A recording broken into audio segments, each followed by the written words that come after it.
एक किसान था, बहुत ही मेहनती। सारा दिन खेत पर काम करता और सारा दिन खेत में ही लगा रहता। कभी कभी ऐसा होता था कि उसकी रात भी खेत में ही गुजरती थी। उस किसान के दो बेटे थे, बड़ा बेटा रामू और छोटा बेटा रमेश। दोनों बेटों के स्वभाव में काफी अंतर था। एक तरफ जहां बड़ा बेटा स्वभाव से सरल और भोलापन था, तो दूसरी तरफ छोटा बेटा स्वभाव से बड़ा ही चंचल, बुद्धिमान और स्वार्थी था, और आलसी होने के कारण कभी खेत पर जाता ही न था।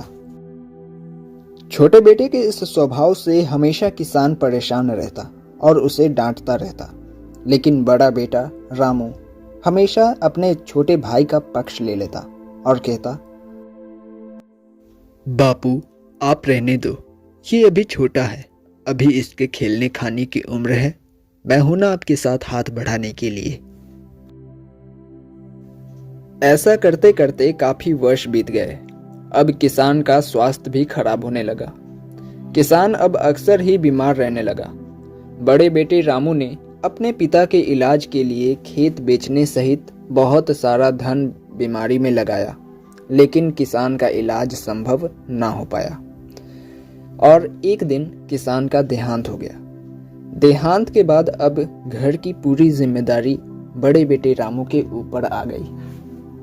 रामू अब गुजर बसर करने के लिए दूसरे के खेतों पर मजदूरी करने लगा, क्योंकि उसने अपना खेत पिता के इलाज कराने के लिए पैसों के चलते बेच दिया था। लेकिन घर चलाना बहुत ही मुश्किल हो रही थी।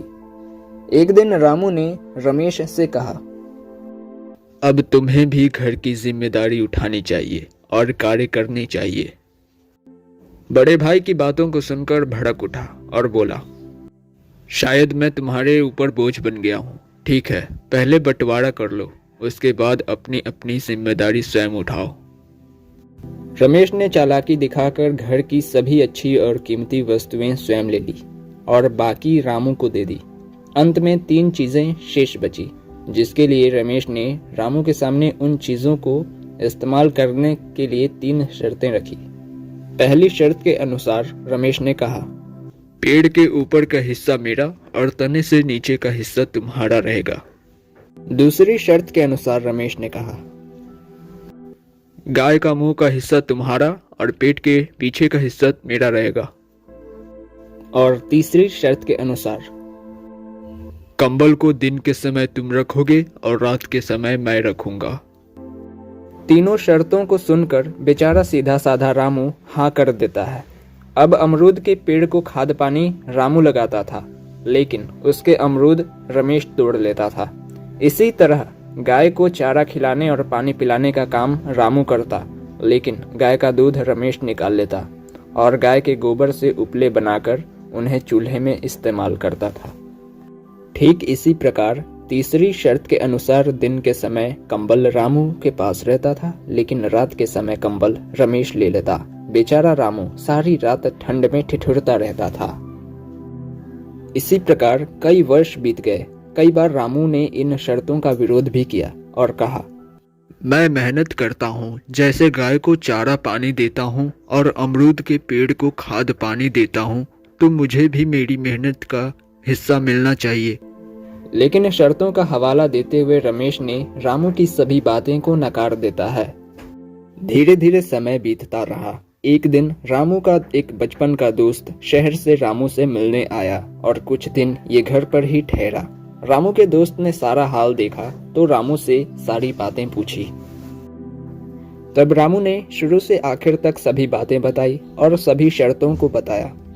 रामू का दोस्त को छोटे भाई रमेश की चालाकी समझते देर न लगी। उसने रामू को सलाह दी, जैसे जैसे मैं कहता हूँ वैसे वैसे तुम करते जाओ। रामू ने हाँ कर दी। सुबह हुई, रामू ने अपनी दिनचर्या शुरू की और अपने कार्यों में लग गया। लेकिन आज गाय को ना तो चारा दिया और ना ही पानी पिलाया, जिस कारण गाय भूखी थी। और जब रमेश ने दूध निकाल रहा था तो रामू ने गाय के मुंह पर जोर से डंडा मारा, तो गाय ने रमेश को जोर से लात मारी। रमेश ने कहा, ये क्या कर रहे हो? रामू ने जवाब दिया, मैं अपने हिस्से को मारूं या प्यार करूं, तुमसे मतलब नहीं। जब दिन हुआ तो रामू ने कुल्हाड़ी उठाई और अमरूद के पेड़ के पास जा पहुंचा और अमरूद के पेड़ पर जोर से कुल्हाड़ी मारी। ये देख रमेश कहने लगा, अब यह क्यों कर रहे हो, पेड़ कट जाएगा। जवाब में रामू ने कहा, शर्त के अनुसार पेड़ के नीचे का हिस्सा मेरा है, मैं इसके चाहो पानी दूं या फिर काट डालूं। रमेश काफी हाथ पैर जोड़े, लेकिन रामू पेड़ नहीं काटा। अब शाम हुई तो रामू ने कंबल को पूरा गीला कर दिया और फैला दिया। रात होने में कुछ ही घंटे बाकी थे। कंबल गीला होने के कारण रमेश कंबल को ओढ़ नहीं पाया और पूरी रात ठंड में ठिठुरता रहा। इसी प्रकार से रामू हर रोज यही कार्य करता। सुबह गाय को मारता, दिन में कुल्हाड़ी लेकर अमरूद का पेड़ काटने की कोशिश करता और हर शाम कंबल को गीला कर देता। धीरे धीरे रमेश को अपनी गलती का एहसास हो गया और उसने एक दिन रामू से अपनी गलती की क्षमा मांगी और सभी शर्तें खत्म कर मिलकर रहने का आग्रह किया। रामू पहले से ही सरल स्वभाव का था, वह मान गया। अब दोनों भाई मिलकर हंसी खुशी रहने लगे।